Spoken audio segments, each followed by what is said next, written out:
Well, let's break it down, Brian. Let's take them one by one, and we'll start at the top of the defensive triangle of responsibility with Marcus Freeman. He's the new defensive coordinator. He's the new kid on the block. He's the guy that's going to come in and try to adapt to what he wants to do with the personnel that's already on the roster. Which, by the way, I don't think he'll have an issue doing.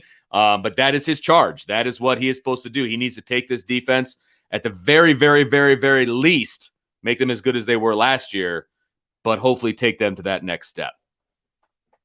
There are several challenges for Marcus Freeman as a first-year coordinator, and it has nothing to do with his scheme or X's and O's or anything like that. Part of the challenge of being a new coach is establishing a connection with the players, because one of the things that benefited Notre Dame the last couple of seasons was the players had supreme confidence in Clark Lee to put them in position to be successful. That's such a big part of being a successful coach or coordinator, is when I say something, you got to believe me, you got to trust me, you got to have just as much confidence in me as I have in you as a player. Yeah. And Notre Dame had that. And you get to the point where it's like, I don't care what coach calls. He's calling it for a reason. My job is to go execute. And when that happens, as you know, Vince, you can maybe make a call that isn't great or isn't ideal, but your players execute it because they just play so hard, play so fast, play so smart, and they're so disciplined. And so, Marcus Freeman starting from scratch in that part of it. You can talk about, there's going to be able to you'd mentioned, can he translate what he does on defense to the personnel? I have zero doubt about that. Me too. I'm more concerned with that emotional connection, that trust connection, that ability to figure out what makes this player tick, what makes that player tick. What are the specific strengths of this guy compared to this guy? How do I alter my defense? But all of that comes down to a level of trust that must be established in both ways. Yeah. You have to trust your players. They have to earn your trust as a coach just as much as you have to earn their trust. And so that's kind of the big question for Marcus Freeman. I'm confident he's going to get that done at a high level. It's not about, is he going to do it or not? It's just, we need to see it though. And you never really know until you see it. And that's so fair. That's the big thing. And then the other part of this is going to be making that transition while also identifying the aspects of your football program that have to get better. And so when you evaluate the defense, and this can be a benefit to having a new coach, because he's going to have to watch all the film again just to get used to the personnel. Yeah. Which then affords him the opportunity to say, boy, they really had a hard time defending mobile quarterbacks, right? As I'm watching the film, I'm noticing that mobile quarterbacks gave them some problems, right? Or they really had a hard time finishing off at the quarterback, which we saw in the Alabama game. I mean, there were some times early in the game where, they had great pressures, great blitzes called. Everybody's coming through, running through. And then Mac Jones, who's not exactly the most mobile quarterback in the world, would kind of spin out and make a play. So it's like, how do we clean that kind of stuff up to where instead of this being a 1st and 10 completion, I mean, this was the one I'm thinking of was, I believe, on the first or second series of the game. I'm pretty sure it was a 1st and 10 or a second down.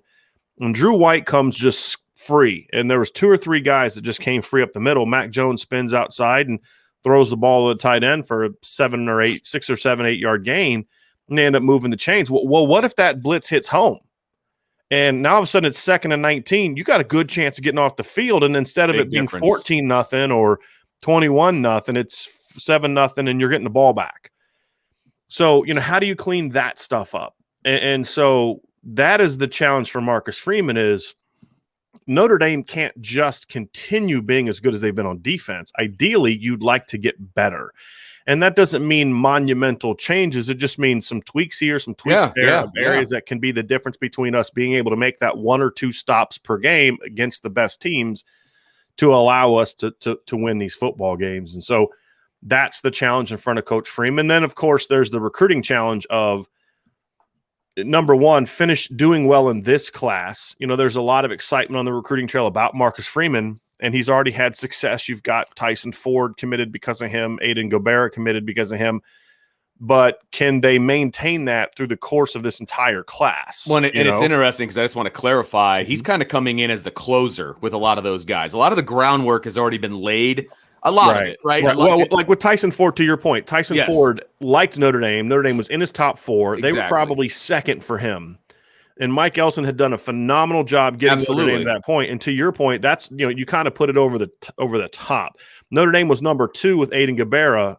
Mike Elson had laid a great framework to then Marcus Freeman come in and close. And that's kind of what you're referring to. That's what I was referring to. Right? So, yes, exactly. So now moving forward, it's going to be on him to help lay that groundwork and also close. And on top of that, to get your head coach to help close too. So, I mean, it's kind of multi-layered and things of that nature, but I want to see how he does as a member of that foundation laying group. You know what I mean? And that's going to be in the 23 class and some of that. Well, even the 2022 class one of the things I wrote about at Irish Breakdown recently was just how many top recruits they've offered since he arrived. Yeah, so, an example is Junior Tuialamaka, a California linebacker, goes to Bishop Alemany, and top 100 recruit, really talented player, probably would be the best pure Mike that Notre Dame had signed since Manti Te'o. Game reminds me a lot of Manti, but it's one of those things where if Notre Dame gets him, it's because Freeman came in, laid the groundwork, built on the foundation, the whole thing, and then got it done. Yeah. Guys like Jalen Sneed, Harold Perkins, Sean Murphy, those are guys that Notre Dame wasn't really in on until he arrived. And so we'll see now in this class his ability to do that. And I keep forgetting the class is still not going to get signed for another year. Yeah. So there's a lot of time between now and then. And most of these kids haven't taken visits anywhere. Good point.